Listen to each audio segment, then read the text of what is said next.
미국에서 어떤 돈 많은 부자가 신문에 이런 광고를 냈답니다.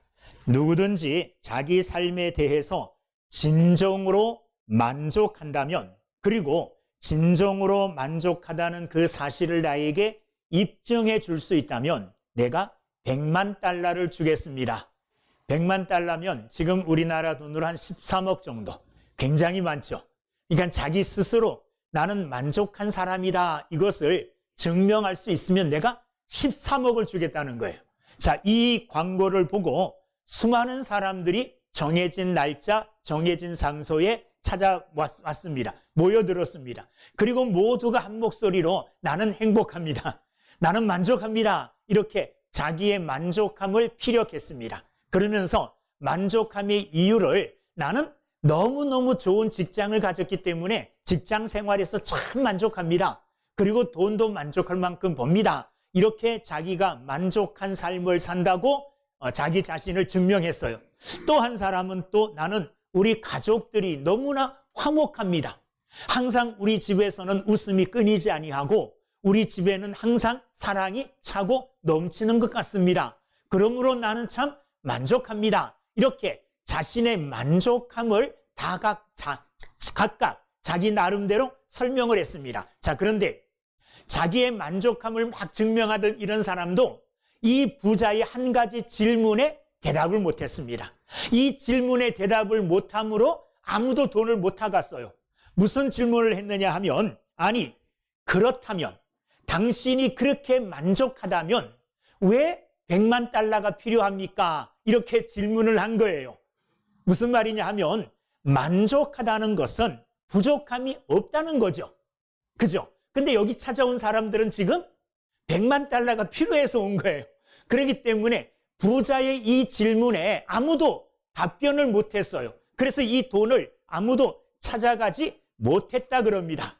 여러분, 인생에 있어서 참 만족, 참 행복은 내가 얼마나 많이 가졌느냐, 내가 얼마나 높은 지위에 있느냐, 이런 것들로 사실 결정되지 않습니다. 우리가 잘 아는 유대인들의 명언이 있습니다. 그 명언에 이런 질문을 합니다. 이 세상에서 가장 현명한 사람은 누구인가? 누가 이 세상에서 가장 현명한 사람이냐? 현명한 사람은 누구에게든지 항상 배우는 사람이 현명하다, 이렇게 답변을 하고, 두 번째 질문에는 이 세상에서 그런 가장 강한 사람은 누구인가? 이렇게 물어요. 그리고 답은 자기 자신을 이기는 사람이 가장 강한 사람이다, 이렇게 대답을 합니다. 마지막 세 번째 질문은 뭐냐 하면, 그러면 이 세상에서 가장 부유한 사람은 누구인가? 이렇게 질문을 해요. 이 질문에 대하여 자기가 가진 것으로 만족한 사람이 제일 부유한 사람이다, 이렇게 답변을 합니다. 이거 유대인의 명언집에 나오는데 맞는 말 같아요. 아무리 많아도 내가 부족하다고 생각해서 계속 가지려고 애쓰고 힘쓰고 그러면 그 사람은 무엇인가 부족한 사람이에요.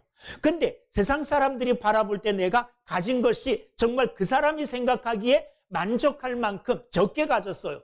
그럼에도 불구하고 가진 그것에 대하여 항상 만족해하고 그것으로 인하여 항상 기뻐하고 즐거워하고 감사한다면 그 사람은 가장 부유한 자인 줄로 믿습니다. 오늘 이 사실을 사도 바울이 우리에게 말씀해 주고 있습니다. 오늘 본문은 사도 바울이 매우 역설적인, 그러니까 반대적인 어떤 이런 고백을 함으로 시작하고 있습니다. 어떤 고백을 하고 있느냐? 그는 지금 극심한 고난과 고통, 역경 속에 있습니다. 참 어려운 환경 속에 처해 있다는 말이에요. 그런데 그런 어려운 환경 속에서도 그는 뭐라고 고백하느냐? 나는 모든 것을 가진 자다. 나는 모든 것을 소유함으로 참 만족한 사람이다. 이렇게 고백하고 있는 게 오늘 본문 말씀이에요. 여러분, 이것이 가능할까요? 아니, 고난 중에 있습니다. 핍박받고 어려운 환경 속에 놓여 있어요. 그럼에도 불구하고 사도 바울은 뭐라 그러느냐? 나는 모든 것을 가진 자다. 이렇게 자기 자신에 대하여 만족해하고 있음을 우리에게 나타내 보여주고 있는 거예요. 이게 가능하겠습니까? 그러나 사도 바울은 그것이 가능했기에 이런 고백을 오늘 성경에 기록한 줄로 믿습니다. 우리 또한 사도 바울과 같은 이런 믿음, 사도 바울이 본 이 귀한 것을 함께 봄으로 인하여 사도 바울이 가지는 만족함을 우리 모두가 함께 누릴 수 있게 되기를 주님의 이름으로 축원합니다.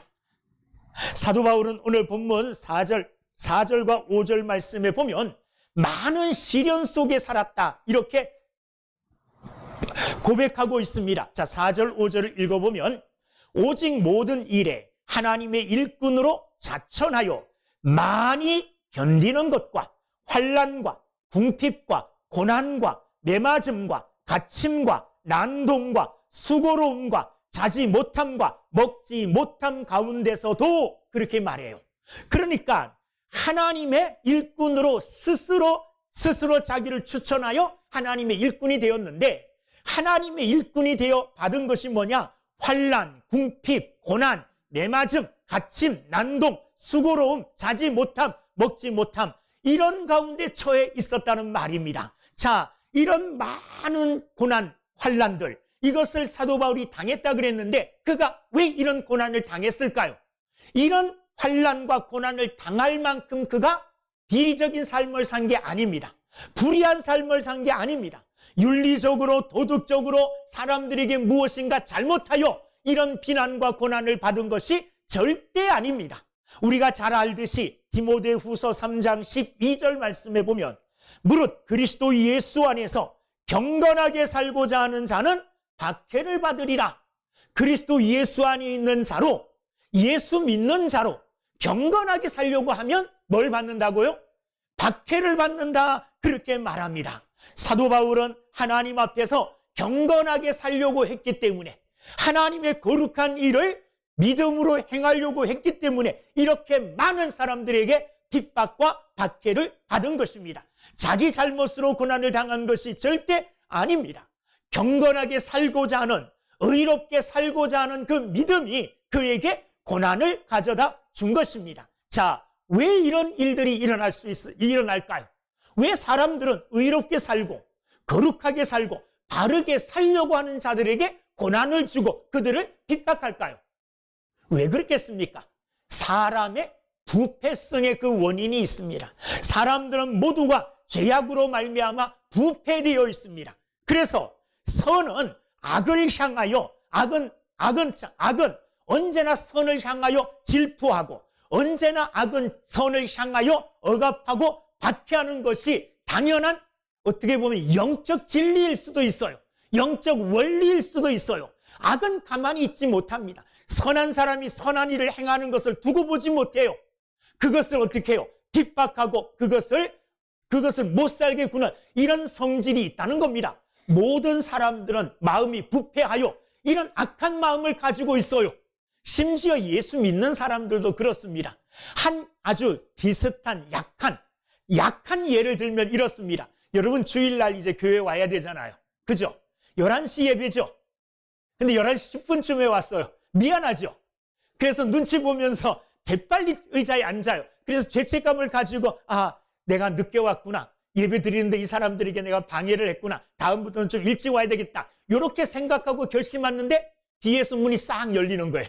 다른 사람이 들어와요. 그러면 처음에 가졌던 그 죄책감이 조금 어떻게 될까요? 조금 누그러져요. 조금 옅어져요. 그런데 조금 있다가 장로님도 죄송해요. 장로님이 문을 열고 들어와요. 죄송하다 그랬어요. 그러면 뭐라 그럽니까? 야, 장로님도 늦는구나. 나는 이거 별것 아니구나. 이렇게 자기가 지은 죄에 대하여 뭐 합니까? 자기 스스로 위로를 받아요. 자기 스스로. 그래서 내가 지은 죄가 별거 아닌 것처럼, 그리고 다른 사람이 나와 같은 죄를 지으니까 동지의식이 있어가지고 죄책감을 좀 덜 받아요. 그래서 모든 사람들의 마음에 이런 것들이 다 있어요. 목사님들끼리도 그렇습니다.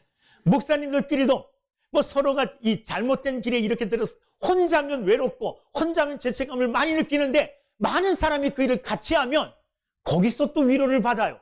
이게 다 어디서 나오느냐? 이게 모든 사람들의 부패한 심리 가운데서 나오는 것이 그래요.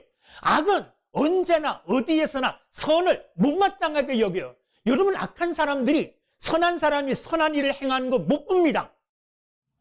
못 봐요. 두고 못 봐요. 그래서 어떻게 하든지 간에 방해하려고 하고 그것을 흩뜨리려고 하고 나와 똑같은 죄를 짓기를 어떻게 보면 간절히 바랄 수도 있어요.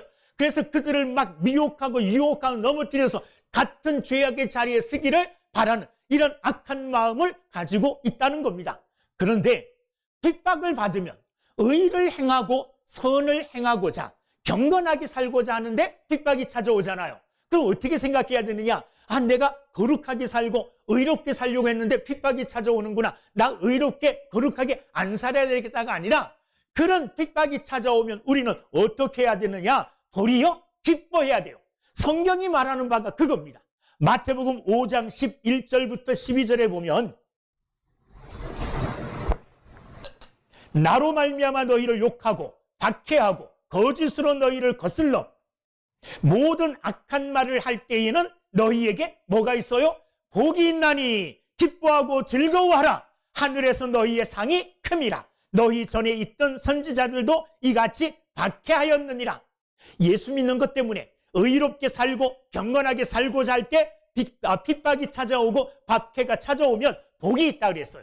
기뻐하고 즐거워하라 그랬어요. 왜냐하면 하늘에서 우리의 상이 크다 그랬습니다. 그러므로 핍박이 찾아오고 내게 어떤 고난이 찾아왔을 때 그 고난과 핍박이 내 잘못 때문이 아니고 올바로 살려고 하는 것 때문이라면, 의롭게 살려고 했던 것이라면 기뻐하고 즐거워하는 여러분들이 되기를 주님의 이름으로 축원합니다. 왜요? 하늘에 상급이 있기 때문에. 사도 바울은 오늘 본문을 통해서 하나님의 일꾼으로 자기가 겪었던 외적 어려움을 숨김없이 말하고 있습니다. 오늘 우리가 아까 읽은 본문 4절 5절 보면 환난당하고 궁핍, 고난, 매맞음, 갓짐, 난동, 수고, 자지 못함, 굶주림, 이런 것들을 하나님의 일꾼으로 일할 때에 겪었다는 거예요. 세상의 기준으로 본다면 그가 겪었던 이 모든 것들은 다 없음과 부족함을 말해주는 거예요. 그것이 삶의 풍요로움과 삶의 만족을 주는 게 절대로 아닙니다. 그럼에도 불구하고 그는 평안, 그 속에서도 평안을 누렸다는 겁니다. 왜? 그것을 믿음으로 참고 견디어내므로 내가 하나님의 일꾼입니다, 이것을 드러냈다는 거예요. 사도 바울이 자신이 내가 하나님 일꾼됨을 어떻게 드러냈느냐? 일꾼됨으로 대접받는 것으로 드러낸 게 아니라 하나님의 일꾼되었는데 환난, 궁핍, 고난, 매맞음, 이런 환난들이 찾아왔는데 그 찾아온 환난이 사도 바울이 하나님의 일꾼됨을 증명해 주었다는 겁니다. 여러분, 우리의 삶에 때로 고난이 찾아올 수 있습니다. 환난이 찾아올 수 있습니다. 그런데 겉으로 찾아온 그 고난은 오히려 내 안에 있는 믿음을 견고하게 해줄 뿐만 아니라 내 안에 있는 믿음을 사람들에게 드러내주는 촉매제 역할을 하기 때문에 핍박 가운데서도 사도 바울은 만족할 수 있었습니다. 왜냐하면 그런 모든 고난과 핍박이 자신이 누구임을요? 하나님의 일꾼됨을 드러내주기 때문에 그런 환난과 핍박, 고난 속에서도 자신은 만족한 삶을 살 수 있었다, 이렇게 고백하고 있습니다. 여러분도 혹이라도 믿음 생활함에 있어서 경건한 삶을 살고 그 길을 걸어감에 있어서 어떤 환난과 고난이 찾아왔을 때에 이 환난과 고난은 내가 하나님의 일을 하는 것을 드러내주고 있구나, 내가 하나님의 자녀임을 증명해주고 있구나, 이 일로 인하여 도리어 내 안에 있는 그 풍요로운 믿음으로 인하여 만족해하며 즐거워하며 감사할 수 있는 여러분들이 되기를 주님의 이름으로 축원합니다. 두 번째, 사도 바울은 그런 환난과 고난 중에서도 뭐 했다 그러느냐? 그 모든 것들을 신실하게. 자, 환난과 고난이 찾아오면 이럴 수 있어요. 사실 저도 지금 엄살을 좀 부려볼까 그랬어요, 여러분들 앞에. 왜냐하면 지금 제 몸이 아니에요. 지금 제가 정신이 별로 없어요. 혼돈난 상태예요. 그래서 예배 드리기 전에 저 지금 이런 상태에 있으니까 좀 봐주세요. 사실 이러고 설교하고 싶었어요. 왜냐하면 좀 그렇습니다. 이쪽에 이빨 2개 이렇게 뽑고 여기에 또 임플란트를 했어요, 금요일. 그래가지고 피 안 나게 지금도 피가 조금씩 스며나고 있고, 그것 때문에 밥도 못 먹어가지고 물만 마셨어요. 그랬더니 물이 이게 또 소화가 안 돼갖고 막 설사를 해요. 그래서 몸에 힘이 쫙 빠져 있는 상태라서 예배 드리기 전에 여러분 나 이런 상태에 있으니까 좀 봐주세요. 이렇게 말하고 싶었는데 아니죠. 그렇게 말하면 안 되잖아. 그래서 더 힘을 내서 설교하고 힘을 내서 예배 드리려고 해요. 자, 사도 바울 보세요. 이런 환난과 어려움, 환난 이런 것들을 겪으면 어떻게 합니까? 사람들에게 사정할 수 있겠죠. 나 하나님의 일꾼으로 복음 전하는데 이런 거 많이 겪었어. 아이고 나 좀 봐줘. 이럴 수 있잖아요. 그러면서 어느 정도 타협할 수 있죠. 그러니까 요거는 좀 넘어가도 되지 않겠는가 하고 자기 자신의 삶에 있어서 조금 넓게 열어놓을 수 있음에도 불구하고 사도 바울은 이런 환난과 고난, 이런 어려움이 찾아왔음에도 불구하고 신실한 삶을 계속 살았다는 겁니다. 할렐루야! 이게 사도 바울의 믿음이에요. 여러분 5절 끝에 보십시오. 5절 끝에 뭐라고 돼 있느냐? 가운데서도 그래. 가운데서도. 뭐 가운데서일까요? 앞에 나오는 여러 가지 어려움 가운데라는 말이겠죠.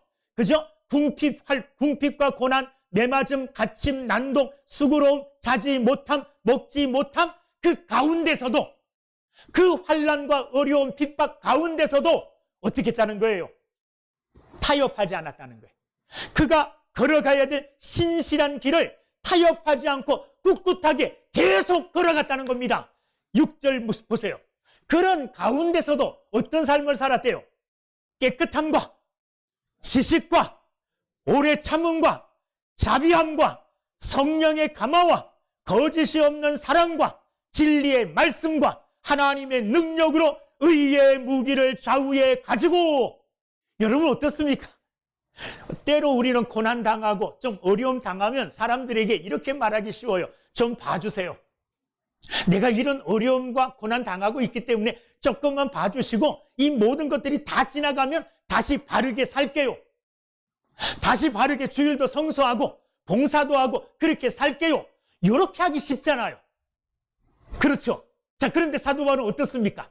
이런 많은 고난임에도 불구하고 그 고난들 가운데서도 자신의 신실한 삶을 버리지 않고 꿋꿋하게 자기의 신실한 삶을 이루어 나갔다고 우리에게 말씀해 주고 있습니다. 6절, 7절이 그 말씀이 아니겠습니까? 여러분, 세상이 줄 수 없는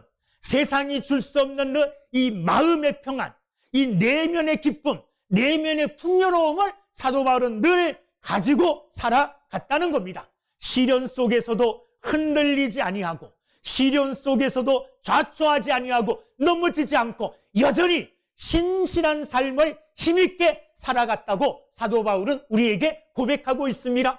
여러분, 우리 또한 그렇게 살아야 될 줄로 믿습니다. 그런 사람이 모든 것을 다 가진 풍요로운 사람이 되게 되는 줄로 믿습니다.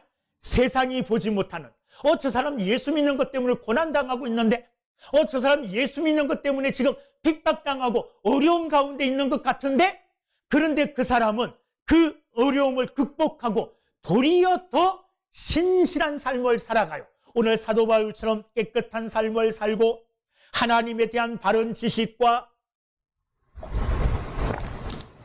어떤 일에 대해서 오래 참음과 자비함과 성령의 감화와 거짓이 없는 사랑과 진리의 말씀과 하나님의 능력으로 의의 무기를 좌우에 가지고 굳굳하게 신실하게 살아가고 있는 사도 바울의 모습을 보게 되어집니다. 여러분, 이런 모습이 어려움 가운데서도 모든 것을 가진 자처럼 넉넉하게 풍요롭다고 고백하는 사도 바울의 믿음인 줄로 믿습니다. 여러분, 이런 믿음을 여러분도 소유할 수 있기를 주의 이름으로 축원합니다.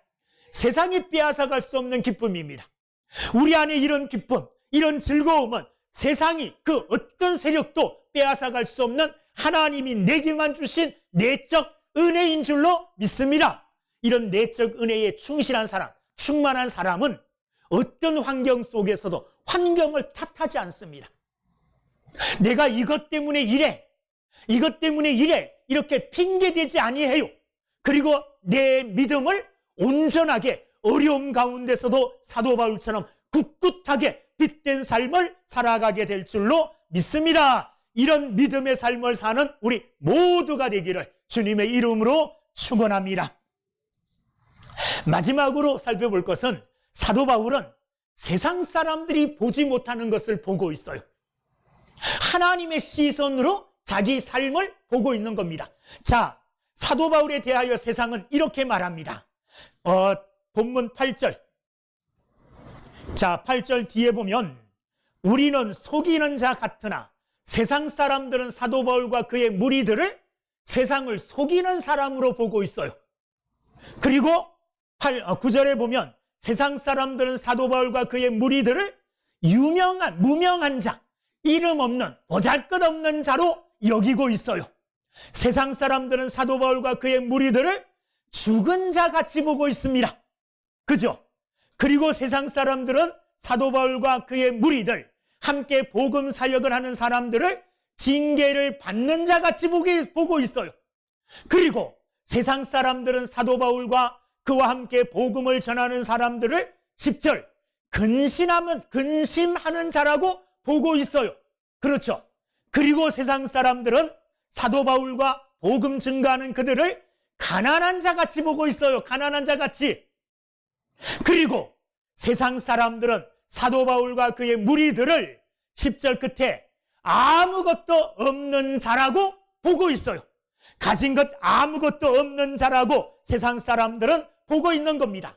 세상 사람들은 사도 바울과 그와 함께 전도사역하고 하나님의 일꾼으로 하나님의 일을 감당하는 자들을 속이는 자, 이름 없는 자, 죽은 자, 징계를 받는 자, 근심하는 자, 가난한 자, 아무것도 없는 자처럼 보고 있지만, 그러나 사도 바울은 이 세상 사람들의 시선과 세상 사람들의 평가에 휘둘리지 않아요. 그들의 평가는 그들의 평가대로 그는 사도 바울은 중요하게 받아들이지 않습니다. 세상은 그렇게 볼지라도 사도 바울은 하나님이 나를 이렇게 보고 계실 거라고 확신해요. 그러니까 사도 바울은 세상 사람들의 평가와 세상 사람들의 시선보다는 하나님의 평가와 하나님의 시선을 중요하게 여기는 겁니다. 그러므로 사도 바울은 없는 것 가운데서도 모든 것을 다 가진 만족한 자가 되는 것입니다. 자, 사도 바울은 하나님이 보시는 하나님의 시선에서 자기를 어떻게 생각하고 있었느냐? 세상은 속이는 자 같이 보았으나 자신은 참되다는 겁니다. 누가 그것을 인정해 줍니까? 하나님이 참되다고 인정해 주시는 거예요. 무명한 자 같으나 이름 없고 보잘것없는 자 같으나 유명한 자요. 하나님께서 알아주시는, 하나님께서 그 이름을 기억해 주시는 유명한 자면 괜찮은 것 아닙니까? 사도 바울은 하나님의 평가, 하나님의 시선을 중요하게 여기는 겁니다. 세상 사람들은 죽은 자 같이 보나 그러나 우리는 살아있습니다. 하나님은 그들을 살아있다고 말씀하시고 그들을 하나님은 기뻐하실 줄로 믿습니다. 세상 사람들은 징계를 받는 자 같이 보고 있으나 죽임을 당하지 않습니다. 근심하는 자 같이 보고 있으나 매일 그들은 근심하는 것 같아요. 오늘 어디 가서 전도하지? 오늘 어디 가서 하나님의 사람들을 찾아내지? 근심하는 것 같으나 그러나 하나님이 보실 때에는 그들은 항상 기뻐하는 자들입니다. 가난한 자 같으나 많은 사람들을 부요하게 하는 사람이요. 아무것도 없는 자 같으나 하나님이 보실 때에는 사도 바울과 그 일행들, 전도하는 사역자들, 하나님의 일꾼들은 모든 것을 다 가진 자라고 하나님은 인정하시고 그렇게 말씀하고 계시는 겁니다. 여러분, 이게 중요합니다. 하나님이 내 삶을 어떻게 보실 것인가? 세상 사람들은 내 삶을 어떻게 평가할 줄 몰라요. 때로는 우리의 삶을 비난하고 또한 내 삶을 비하할 줄도 모릅니다. 그러나 여러분, 세상 사람들의 판단이나 평가 여기에 휘둘리지 마시기 바랍니다. 여기에 기분 좋아하고 여기에 기분 나빠하고 그럴 필요가 없습니다. 우리는 세상 사람들의 시선이 아닌 하나님의 시선, 하나님이 나를 평가하시는 하나님의 평가에 도리어 우리의 마음을 두어야 될 줄로 믿습니다. 세상 사람들이 뭐라고 말하든지 간에 두려워하지 마십시오. 우리는 하나님의 자녀입니다. 하나님의 아들들입니다. 그러므로 여러분, 하나님께서 우리를 인정해 주시면 우리는 감격할 수밖에 없고 하나님께서 우리를 인정해 주시면 우리는 다만 그 없는 것 가운데 사람들이 볼 때는 아무것도 안 가진 것 같지만은 그러나 만족한 삶을 사는 사도 바울과 같은 믿음의 사람이 되게 될 줄로 믿습니다. 우리의 눈은 어떻게 보면 지금 육체의 여기에 있는 이 눈, 이 눈이 첫 번째 보는 것이고 또 마음으로 사람들을 볼 수도 있죠. 그죠? 이 사람이 말로는 나를 좋아한다 그러는데 마음을 읽어보니까, 행동을 보니까 나를 좋아하는 게 아니고 나를 싫어하는 거, 이런 거 느낄 수 있죠. 그죠? 이것을 다시 기독교적인 믿음의 표현으로 하면 영적 눈이라 그럴 수 있죠. 원래 사도 바울은 영적 눈이 감겨져 있었던 사람이에요.